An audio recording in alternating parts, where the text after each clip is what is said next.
Welcome to The Explainer. Today, we are diving into something absolutely wild. We're celebrating 25 years of Xbox by tracing its journey from what was, honestly, a deeply despised internal project at Microsoft all the way to the absolute gaming titan it is today. It's this incredible story of rogue engineering, massive corporate clashes, and just a relentless passion that literally changed the landscape of the living room forever. So let's get right into it. Okay, let's start with a massive piece of irony, right? Microsoft's flagship gaming brand originally started as something the CEO viewed as an outright insult. Just imagine pitching a product to your boss that completely ignores everything your company is famous for. That was the stark reality for the original Xbox team. Honestly, how they survived the wrath of Microsoft's leadership is easily one of the most fascinating tales in tech history. But hey, before we rewind the clock to those intense boardroom brawls, let's look at the triumphant present. The 2026 Xbox Game Showcase just dropped a massive, nostalgic bombshell on the gaming world. To celebrate a quarter-century of gaming, they've unveiled hardware that perfectly captures that rebellious spirit of the early 2000s. They're bringing back a highly sought-after aesthetic, and longtime fans are going absolutely crazy for it. To break it down, we are getting the Series X25 limited edition this coming November in 2026. It perfectly blends modern power, packing 12 teraflops for true 4K at 120 frames per second with that iconic retro translucent green case. And dropping a month earlier in October is the wireless controller X25. It features a transparent back, those classic colored action buttons, and details nodding to the original massive Duke controller. It's a gorgeous homage to the very beginning.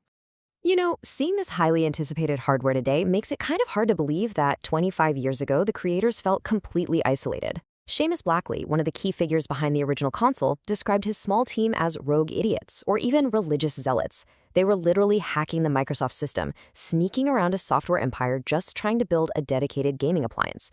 They were terrified they were going to lose their jobs and their houses for this. Because, you see, they were up against a massive clash of ideologies. Microsoft's culture was built entirely on the PC mentality, meaning infinite configurations to support any user who wanted total flexibility. The rebel Xbox team, however, demanded the console mentality. They wanted a closed appliance that instantly booted up, wasn't configurable, and just worked every single time. And pitching a closed-box system that purposefully didn't run standard Windows? Yeah, that sparked some furious boardroom battles.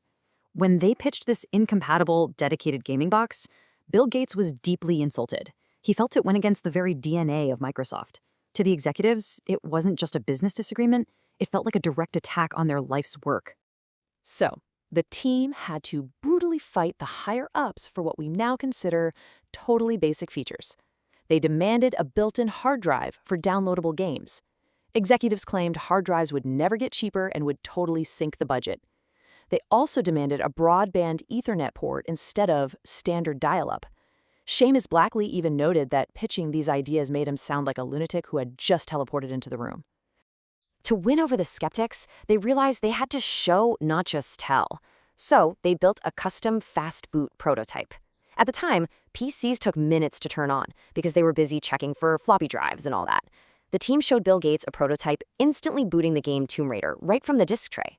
And instead of being impressed, actually, scratch that, he wasn't impressed at all. He furiously asked why Windows couldn't load that fast. But it proved the console concept actually worked. Yet even with cool tech demos, the project remained on super thin ice. The only thing that finally got it officially greenlit wasn't the technology, it was fear. The boardroom realized Sony's PlayStation was secretly conquering the living room. If Microsoft didn't launch a console, Sony would own digital entertainment entirely unchallenged. That competitive threat, that was the ultimate trump card that saved the Xbox from being permanently canceled. Once the beast was unleashed, the console evolved rapidly across 4 distinct generations.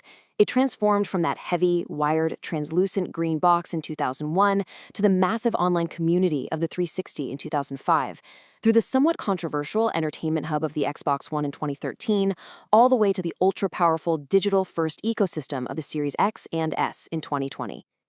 And the ultimate proof that the Rebel team's vision was right? Over 86 million. That's the number of Xbox 360 units sold worldwide.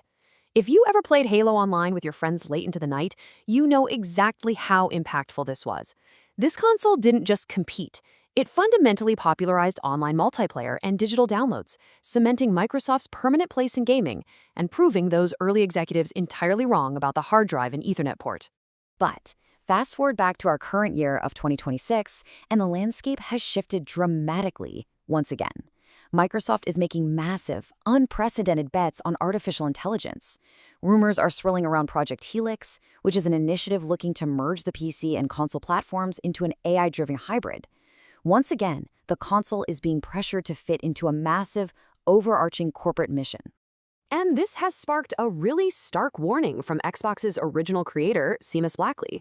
He points out that developers and gamers aren't looking for a corporate AI mandate, they're looking for a platform that champions great games. He fears that prioritizing a corporate AI mission over dedicated exclusive gaming experiences will alienate the very audience that built the brand. Think about it, if it's just an AI-powered PC hybrid, what makes it special to a gamer? As we sit here admiring this gorgeous 25th anniversary translucent console, it serves as a powerful reminder of a team that literally fought the corporate machine to give gamers exactly what they wanted.